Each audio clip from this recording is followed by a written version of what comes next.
Calorimetry. Calorimetry literally means measuring heat. A typical experiment for measuring heat would be the enthalpy of combustion. Here we have what we call a calorimeter, which is effectively just a copper can, which is filled full of water, and that can collect the heat produced by burning an alcohol such as ethanol. The flame passes the energy into the calorimeter, and then the water heats up, and it can be measured. The amount by which it heats up can be measured using a thermometer. When the flame's put out, the mass of the spirit burner and the alcohol will have gone down because of the mass of the ethanol burned. Now, because of the law of conservation of energy, chemical energy is transformed into heat energy by combustion. So the chemical energy change, the enthalpy in the reaction, has become heat energy, which is then collected in the calorimeter.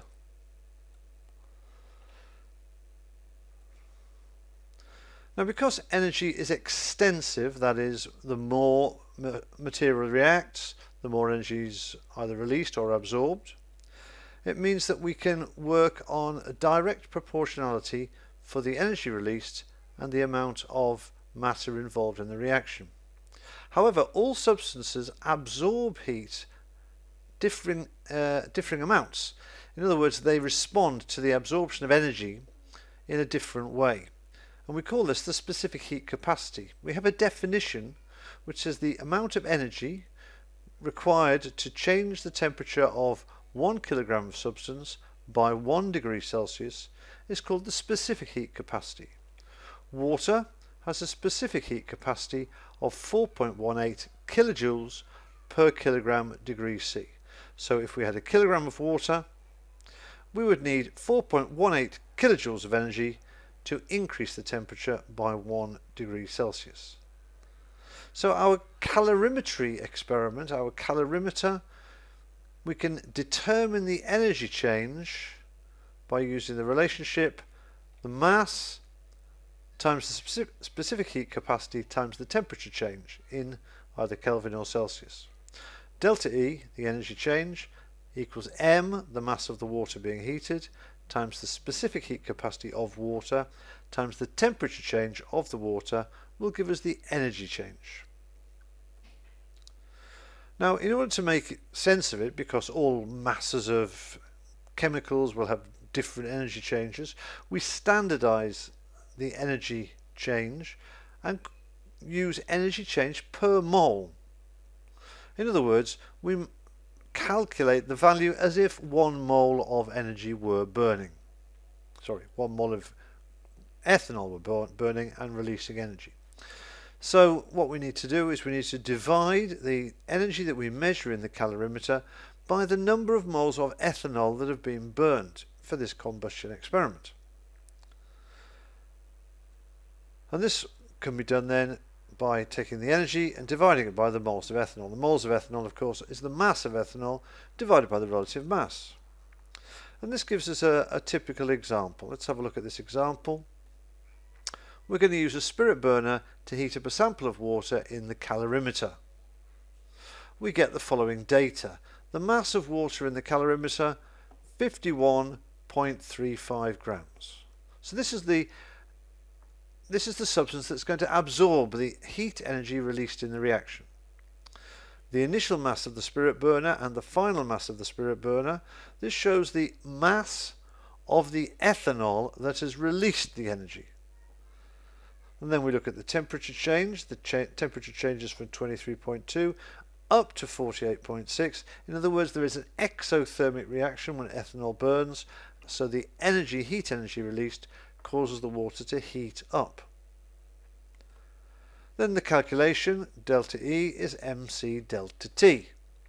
And this is the mass of the water being heated in kilograms, the specific heat capacity of water, and the temperature change. In other words, the difference, the starting temperature subtracted from the final temperature. And this gives us an energy change of 5.45. Now this is an exothermic reaction, so this should be an exothermic, a negative sign. So to calculate the energy change per mole of ethanol burned or combusted, we need to calculate the moles of ethanol, which is the mass burned divided by 46, the relative mass, which in this case is 0.00483 moles. We would then divide the energy change, 5.45, by the number of moles to give a value for the energy change per mole. Now the value will lie well below the accepted value for the enthalpy of combustion of ethanol. And the reason for this is obvious, is that much of the heat energy produced in the chemical reaction does not arrive in the copper calorimeter or in the water. Instead gets sent away by the usual energy transfer mechanisms of convection, conduction and radiation. We see the flame, so obviously there is radiation going on, but of course there is heat radiation as well coming from the flame. We could feel the heat if we put our hands near it. And we also have to heat up the copper calorimeter. That's another problem. However, these problems can be not cancelled out, but they can be accommodated for using calibration. We could calibrate the apparatus using a known chemical reaction, so we could see how much energy is needed to heat up a piece of apparatus. And if we know the amount of energy needed to change the temperature of a piece of apparatus by 1 degree Celsius, well, we can then, by measuring the number of degrees Celsius, know what the energy absorbed was. However, this doesn't stop us losing heat energy by radiation.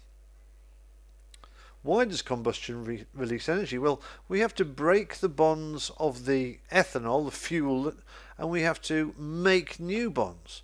Breaking the bonds of the reactants, ethanol and oxygen, requires less energy than making the new bonds. Now in this particular case, we've used the bond energies to get an energy difference. However, this is not a valid number because we've got liquid ethanol and we've got liquid water in the equation, and bond energy values are only valid for gaseous reactants and products. So to look at a typical experiment, let's have a look at a typical experiment. We've got a Bunsen burner, we've got a spirit burner. The spirit burner has a mass of 84.74 grams. That includes the ethanol, of course. In the calorimeter, we have 56.19 grams of water. We know what the initial temperature is. And so all we need to do is to set the spirit burner burning. As the spirit burner burns, we see that the temperature changes. The temperature is changing here. The spirit burner mass is going down as the ethanol is burned, and when we turn the spirit burner out, we have a new mass, 84.36 grams. And so we find that we've used 84.74 minus 84.36. We've used 0.38 grams of ethanol in the reaction. So we know how much ethanol has burned, 3.38 grams, so we can work out how many moles of ethanol was burned. We also can work out how much energy has been absorbed by the calorimeter. We know the mass, we now know the temperature change, and we know the specific heat capacity. So that's our first step. Our first step is to call up a calculator and to calculate the energy absorbed by the calorimeter. So we've got the mass is 0.05619 kilograms times 4.0 that's the specific heat capacity, times, now we want the temperature change. Well, the water went from 23.9 to 54.3, that's 30.4. So we multiply by, oh, I made a mistake there, haven't I? I pressed the multiplication, so we start again here. Alright, so it's 0.05619 times 4.18 times, what did we say it was? 30.4 equals, so that's 7.14 kilojoules. We'll put that into the memory, and now we'll have a look at the mass of the ethanol burnt, which is, what did we say, 0.38, so it's 0.38 divided by, is it 0.38? I'm just checking now to see if I remember rightly. The mass of the burner, this is 0.38. We divide this by the relative mass, which we're given as 46, and that's the number of moles. So we now, that's 0.00826, so it's memory recall divided by 0.00826, and that gives us 864 kilojoules. So remember, it's negative 864 kilojoules per mole, and we check that out and we've got the answer correct. So we can see that we can use calorimetry to find the energy released per mole when ethanol is burnt. We call this the enthalpy of combustion. So here's our summary. Our summary: energy can be neither created nor destroyed. The energy is extensive. Combustion enthalpy is one of the easiest energy changes to measure experimentally. It's the historic basis of the study of energetics. The experimental study of energy changes is called calorimetry. The major error in simple calorimetry experiments is heat loss to the environment. Now this is, the bomb calorimeter is how it's done professionally. To minimize heat losses to the environment, the bomb calorimeter is used. The fuel and oxygen are injected into this region here. The known mass of fuel with excess oxygen.